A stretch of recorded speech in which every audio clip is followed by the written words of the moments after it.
Meus irmãos e minhas irmãs, graça e paz. Pastor Márcio passando nessa manhã de Páscoa, 12 de abril de 2020, para saudá-los com a paz e a graça do Senhor Jesus Cristo. Hoje, toda a cristandade celebra a Páscoa de Jesus, porque Cristo é a nossa Páscoa, como afirmam as Escrituras, em especial o destaque a 1 Coríntios capítulo 5, versículos de 7 a 9. Cristo é a nossa Páscoa. Entender isso é fundamental para a nossa fé. A ressurreição de Cristo é um pilar que não pode ser abalado. Crer na ressurreição de Jesus fundamenta todas as outras doutrinas que giram em torno da pessoa histórica, da pessoa divina, o Verbo que se fez carne e habitou entre nós, como afirmam as Escrituras. É fundamental entender a ressurreição de Jesus. O apóstolo Paulo, percebendo uma certa deficiência ou descredibilidade na ressurreição, ele escreveu em 1 Coríntios 15, texto este que eu vou ler na íntegra com você, e fazer uma ministração específica em alguns versículos, uma explicação. Então vamos ao texto, 1 Coríntios capítulo número 15, versículo 1. Agora, irmãos, quero lembrá-los das boas novas que lhes anunciei anteriormente. Vocês as receberam e nelas permanecem firmes. Que interessante, o apóstolo Paulo já tinha ensinado as boas novas àqueles irmãos. E esses irmãos receberam esses ensinos, e nesses ensinos eles permaneciam firmes. E eu creio que isso está acontecendo com você. Você recebeu muitos ensinos do Evangelho antes desse período de isolamento social, e tenho certeza que você está firme nesses ensinos.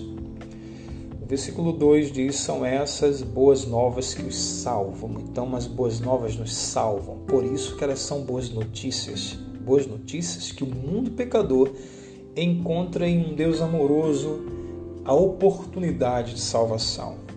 O apóstolo Paulo é enfático: se continuarem a crer na mensagem que lhes anunciei. Se continuarem a crer. Então, a importância de se manter firme no que foi ensinado e anunciado. Do contrário, sua fé é inútil. A minha fé e a sua fé se tornam inútil se a gente não permanecer, se nós não continuarmos nas boas novas que nós recebemos. Boas novas essa que nos salva. Versículo 3.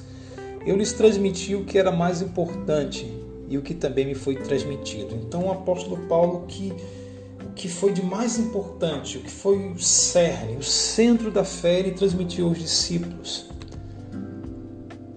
Então ele recebia de Jesus boas novas, e recebia também dos apóstolos boas novas.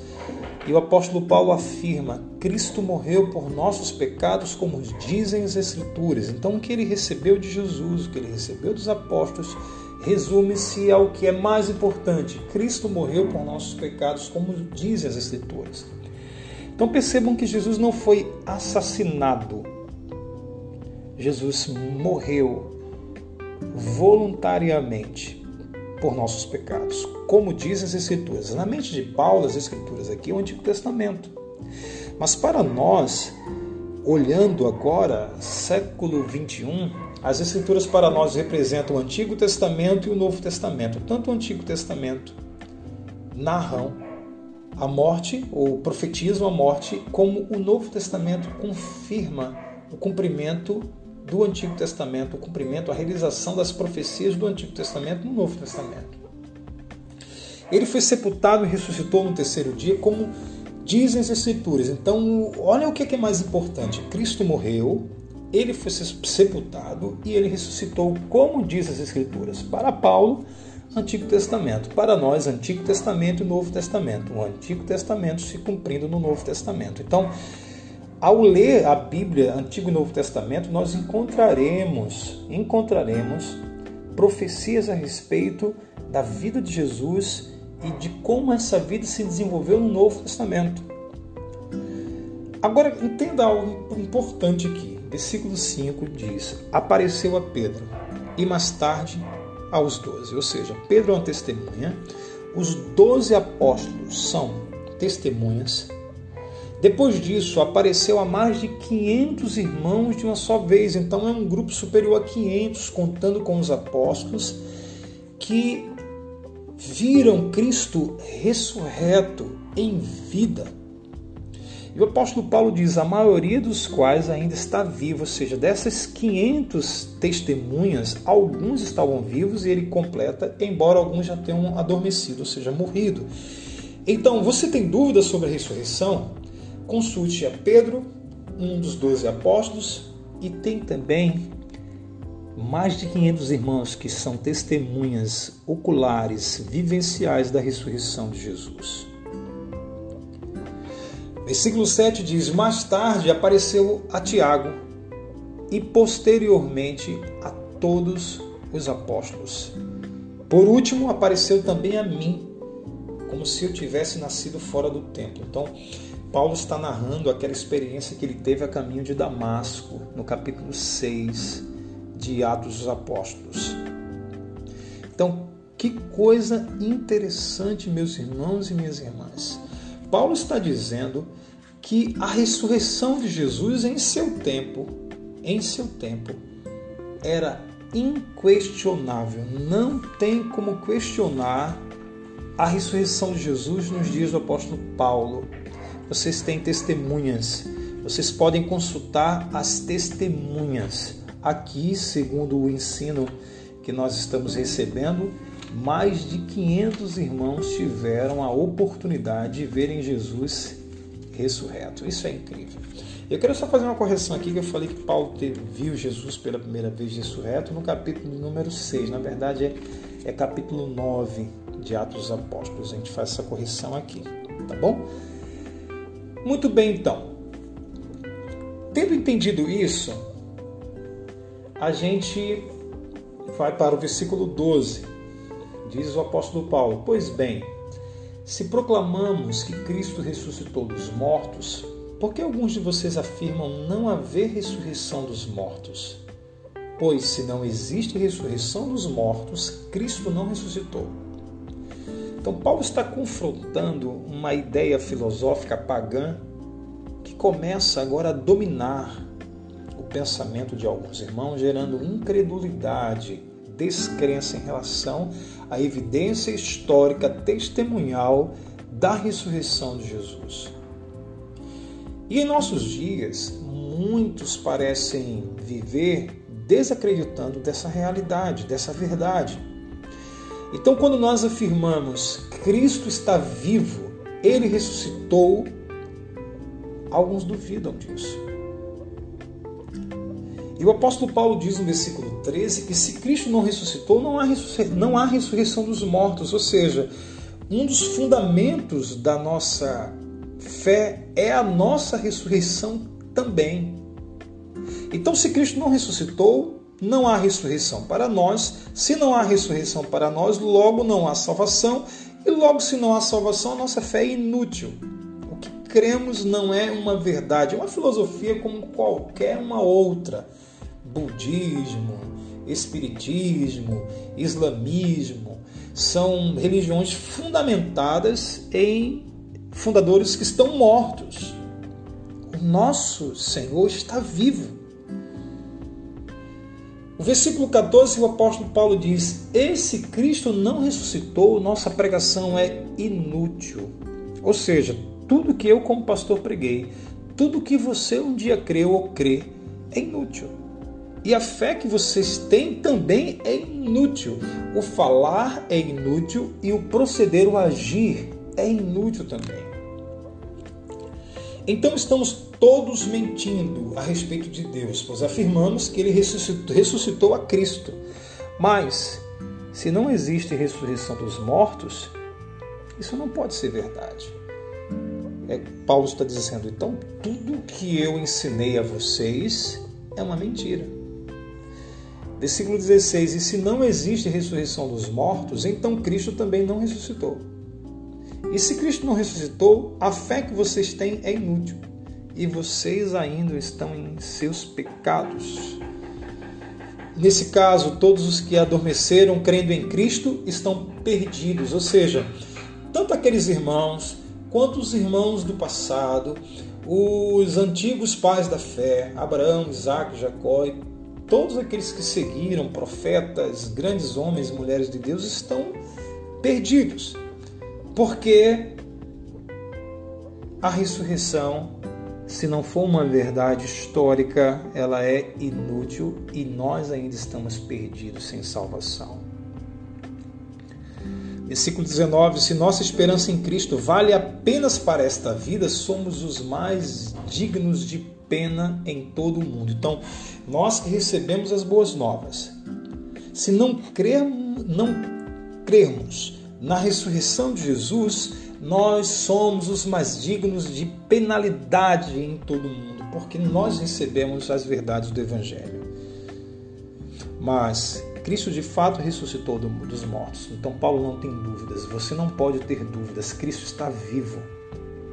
Mas Cristo de fato ressuscitou dos mortos, ele é o primeiro fruto da colheita de todos que adormeceram, ou seja, ele é o primeiro a ressuscitar. Ele é o primeiro fruto da colheita. Uma vez que a morte entrou no mundo por meio de um único homem, Adão, agora a ressurreição dos mortos começou por meio de um só homem. Quem? Jesus Cristo. Assim como todos morremos em Adão, nosso Pai, todos que são de Cristo receberão nova vida, nosso Salvador Jesus. Mas a ressurreição tem uma sequência.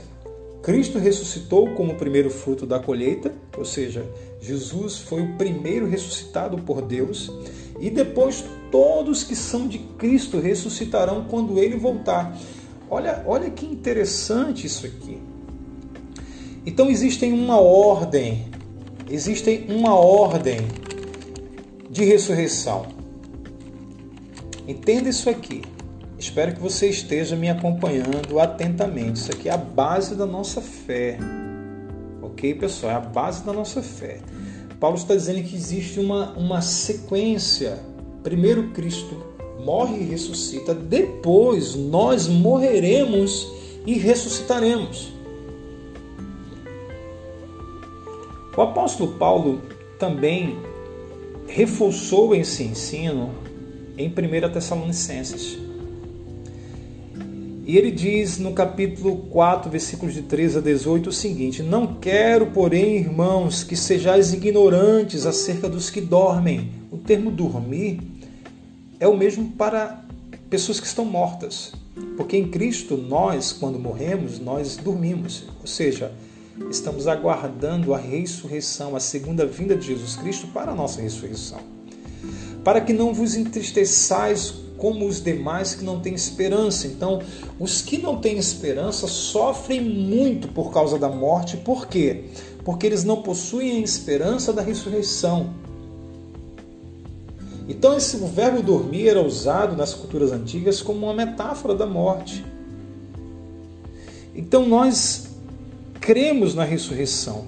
Porque se cremos que Jesus morreu e ressuscitou, assim também aos que em Jesus dormem, Deus os tornará a trazer com ele, diz o versículo 14 do texto de 1 Tessalonicenses capítulo 4. Que coisa importante, meus irmãos. Apenas os que creem em Jesus Cristo ressuscitado ressuscitarão. Entendam isso. Então virá o fim, diz o versículo 24, quando ele entregará o reino a Deus, o Pai, depois de ter destruído todos os governantes e autoridades e todo poder. Pois é necessário que Cristo reine até que tenha colocado todos os inimigos debaixo de seus pés. Então, irmãos, não existe poder maior do que o poder do nosso Deus. Ele está no controle de todos os governantes e autoridades. E o último inimigo a ser destruído, diz o versículo 26, é a morte. A morte será destruída. A morte vai morrer. Pois assim diz as Escrituras, Deus pôs todas as coisas sob a autoridade dele quem? Cristo. Claro que quando se diz que todas as coisas estão sob a autoridade dele, isso não inclui aquele que conferiu essa autoridade a Cristo. Ou seja, Cristo tem autoridade sobre todos os governos humanos, mas ele não tem autoridade sobre a vontade do Pai. Então, quando todas as coisas estiverem sob a autoridade do Filho, ele se colocará sobre a autoridade de Deus, para que Deus, que deu a seu Filho a autoridade sobre todas as coisas, seja absolutamente supremo sobre todas as coisas em toda a parte. Irmãos e irmãs, ouçam-me. O que é um vírus para o poder do nosso Deus? Ele está no controle. Ele está no controle. Versículo 33, por isso eu afirmo, irmãos, que enfrento a morte diariamente, assim como afirmo meu orgulho daquilo que Cristo Jesus, nosso Senhor, fez em vocês. Ou seja, o fato de viver é se expor à morte. O fato de estar vivo gera o risco de morrer. Então, um temor que tem dominado o mundo em nosso tempo é o medo de morrer, contraindo o vírus Covid-19. E o apóstolo Paulo diz que eu estou exposto à morte todos os dias. Você e eu já estamos expostos à morte todos os dias, diariamente. E o apóstolo Paulo, eu me orgulho daquilo que Cristo fez em vocês, do que o nosso Senhor fez em vocês, diz o versículo 31. E se não haverá ressurreição dos mortos, de que me adiantou ter lutado contra feras, isto é, aquela gente de Éfeso?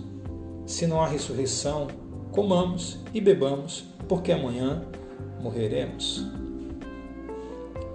Então, o que eu quero destacar nessa manhã, meus irmãos e minhas irmãs, o que eu quero deixar no coração de vocês nesta manhã de ressurreição?